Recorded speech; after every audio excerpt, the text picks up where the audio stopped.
What's going on, everyone? Welcome to another episode of 100 Yards of Football Sports Talk Radio. I'm your host and producer, Logan Landers. Join me here this afternoon to discuss the Virginia Cavaliers taking on the Notre Dame Fighting Irish. This game's going to be 3:30 Eastern on NBC this Saturday. If you want to check it out, help me out in breaking down this game is Jay McMinn, of course, from the Elite Sports and Entertainment Network. Jay, how you doing this afternoon, my friend? And let's talk about this ACC matchup here. Virginia taking on Notre Dame. Yeah, absolutely, brother, man. On this game, I'm just gonna give you the point spread right off the bat, and then we're gonna touch on it. I got this game 28-7 in favor of Notre Dame. Okay. Notre Dame is number 8 now in the country, and Virginia, or I should say, number 8 in the country at 8-1. Yep. And then Virginia is at 5-4. When you look at the quarterbacks, Calandria is at 272 attempts, 172 completions. I don't really, at 1948 on the yards, I don't like his touchdown to interception ratio. He's 12-8. I say anything that's more than 50% of your touchdown ratio is just a bad mojo. And so I don't like that part for Virginia. When you look at the Notre Dame side, Leonard is 145 of 225 at 1575, 9 touchdowns to 3 interceptions. Much more palatable, much more what you want to see out of your quarterback. So in that instance, obviously Virginia is definitely way behind the power curve at that respect. When you look at the running backs, Pace has 100 carries for 442 yards, 3 touchdowns. He's only averaging 4.42 yards per carry. When you look at Leonard on the opposite side for Notre Dame, he's got 96 carries at 600 yards, 13 touchdowns at 6.3. Clearly, domination is in the way of Notre Dame, not only at the cornerback side of it, but also at the running back side. And surely the wide receiver will show that as well. I will say that is kind of probably one of the areas they do dominate. You got Fields for Virginia at 45 catches at 665 and 4 touchdowns, to Collins for Notre Dame at 29 catches, 374 and 2 touchdowns. But all that tells me maybe is, obviously, Notre Dame runs the ball a little bit more than what they pass at, right? I mean, they only got 1,500 yards passing to 1,900 yards for Virginia.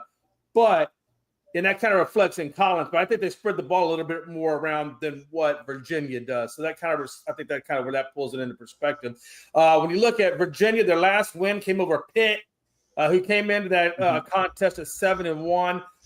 They got them at 24-19 and snapped a 3-game losing streak to North Carolina, Clemson, and Louisville. When you look at Notre Dame's side of it, they just came off of a win at 52-3 over FSU. Not really anybody really cares about that, because we all know FSU is in the garbage tank anyway. So that, even though it's 52, that sounds great, you really are going against a very anemic FSU team. So I kind of get that a little bit of perspective. I think the win over Pitt is much more impressive than that win over FSU, but that's neither here nor there. Notre Dame still has a really good record against other teams as well. Notre Dame, their last home game of the season, so this is their last home game, Logan, and they'll be on the road to finish it out. So they really kind of want to end up, at home on a really good winning note to kind of set the tone for going on the road. Can Virginia pull off the back-to-back upset is my question. They got the win at 7-1 over Pitt. Can they get the win over Notre Dame and go 5-1 at home? That is going to be interesting. It's going to be a very tough task for Notre Dame in that respect, right? Because I think Virginia has a lot to fight for. They're trying to get that last bowl eligibility for them. So that's going to be a huge thing there. Again, can Virginia get bowl eligible for the first time since 2021? They got their work cut out for them, right? They need, I think, one more win to be bowl eligible. I think Notre Dame is going to be a very hard one to get that against. But if they can, and you get 2 back-to-back upsets, I mean, that just propels you, on your mindset at least, that 5-4 record. If it goes to 6-4, that's going to give, West Virginia a lot of hope going into next season, and it'll also put them into a bowl game. Notre Dame is 4-0 against Virginia, so I don't want to get too hyped up on Virginia because they are 4-0 against Virginia. 28-3, the last meeting in 2021 was in favor of Notre Dame. So Notre Dame really does kind of hold that "I got you" mentality over Virginia. Hopefully, maybe that Pitt game can launch them and change their mindsets and get them into competition mode. Notre Dame is a run-first team at 214 yards per game, which is 12th in the league, and 5.98 yards per carry, which is 4th in the league. So they do a really good job at running the ball, and I wonder if Virginia is going to be able to control that run game. It remains to be seen. Virginia is a middle of the pack run defense.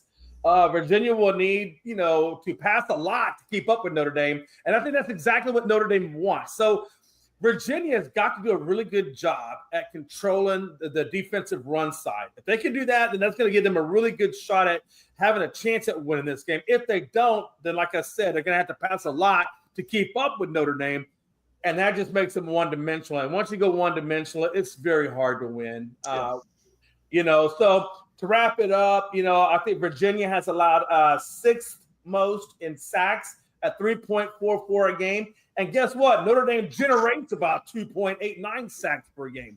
So can Virginia keep their sacks at a minimal and hopefully against this Notre Dame, keep it at a minimal, if 0? They really got to do that to have a really good shot at beating Notre Dame. If they can't do that, and if they can't stop the run of Notre Dame, and which is going to force them into being one-dimensional, it's going to be very hard for Virginia to get that back-to-back upset. But if they can do that, if they can ride the momentum of Pittsburgh in this, then it puts Virginia in a good spot to possibly get the upset. Yeah, when I look at this matchup here, it's going to be interesting because, as you mentioned, Jay, obviously Virginia got the big upset last week over Pitt, scoring that one 24-19.